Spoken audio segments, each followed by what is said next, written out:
My dear students, आज हम लोग समझेंगे डीएनए रेप्लिकेशन इन यूकेरियोट्स। हम जानते हैं यूकेरियोट्स में सेल साइकिल का एस फेज में रेप्लिकेशन होती है। यूकेरियोट्स में डीएनए लीनियर फॉर्म में होती है। मल्टीपल ओरिजिन ऑफ रेप्लिकेशन देखने को मिलती है। बेसिकली डीएनए रेप्लिकेशन जो होते हैं इनके 3 मेन स्टेजेस होते हैं। First one initiation, then after elongation, last one is the termination. सबसे पहले जो इनिशिएशन स्टेप्स होती है उसमें ORCS जो होते हैं वो असेंबल्ड होते हैं। ORCS का फुल फॉर्म होती है origin of replication complexes. ORCS जो होते हैं अपने साथ एडिशनल प्रोटीन को भी लाते हैं, that is CDC6 CDT1। Further क्या होती है, CDT1 जो होते हैं अपने साथ MCM को लेकर आते हैं। MCM एक प्रोटीन है, इनकी फुल फॉर्म होती है mini chromosome maintenance protein. MCM जो होती है उसमें 6 सब यूनिट होती है, that is from MCM2 to MCM7। ये प्रोटीन्स इंक्लूड्स करती है हेलिकेज को, इसे कहते हैं लाइसेंसिंग फैक्टर। हम लोगों ने क्या देखा, सबसे पहले ओरिजिन साइट पे बाइंड करती है ORCS, वो अपने साथ एडिशनल प्रोटीन को लाते हैं CDC6 CDT1।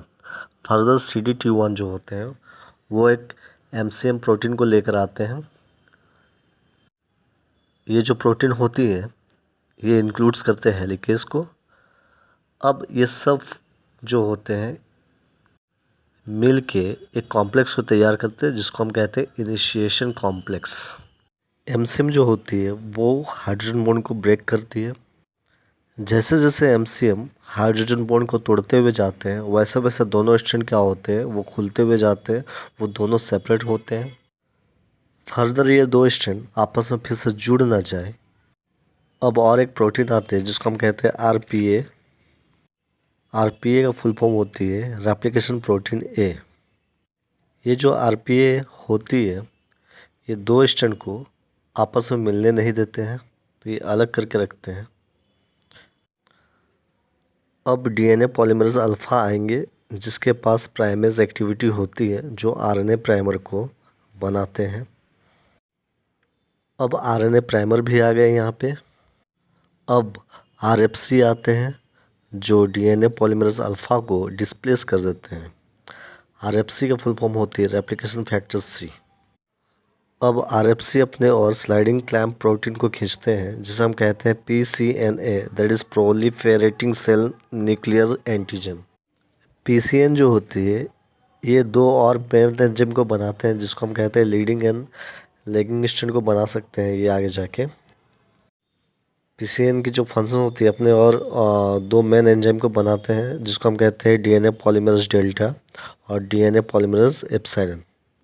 DNA polymerase delta वो रिस्पॉन्सिबल होते हैं लैगिंग स्ट्रैंड को बनाने के लिए। DNA पॉलीमरेज एप्सिलॉन वो रिस्पॉन्सिबल होते हैं लीडिंग स्ट्रैंड को सिंथेसिस करने के लिए। तो इस तरह से एलोंगेशन के प्रोसेस चलती है। टर्मिनेशन के पॉइंट के व्यू से हम अगर देखें टर्मिनेशन पे होता है कि एक्चुअली में जो RNA प्राइमर है यहाँ पे आए हैं तो उनको हटाने का काम होते हैं RNase H जो कि एक एंजाइम है, और एक एंजाइम होती है that is FEN1 flap endonuclease 1। इनका काम है RNA प्राइमर को रिमूव करना। उसके बाद जो गैप बच जाते हैं उसे जोड़ने का काम DNA लाइगेज करते हैं। इस तरह से रेप्लिकेशन कंटिन्यू होती है दोनों डायरेक्शन में रेप्लिकेशन बबल का, जब तक सेकंड रेप्लिकेशन बबल पहले से मिल नहीं जाता। बट DNA रेप्लिकेशन जो कि यूकेरियोट्स में होती है इसमें एक प्रॉब्लम भी देखा गया है कि उसमें एक स्पेशल स्ट्रक्चर का भी सिंथेसिस होता है जिसे टेलोमेयर्स कहते हैं, जो बनते हैं हर एक क्रोमोसोम में टेलोमेरेज एंजाइम की मदद से। आई होप आपको मेरी वीडियो पसंद आ रही होगी। Please like, comment, share and subscribe करें। Thank you.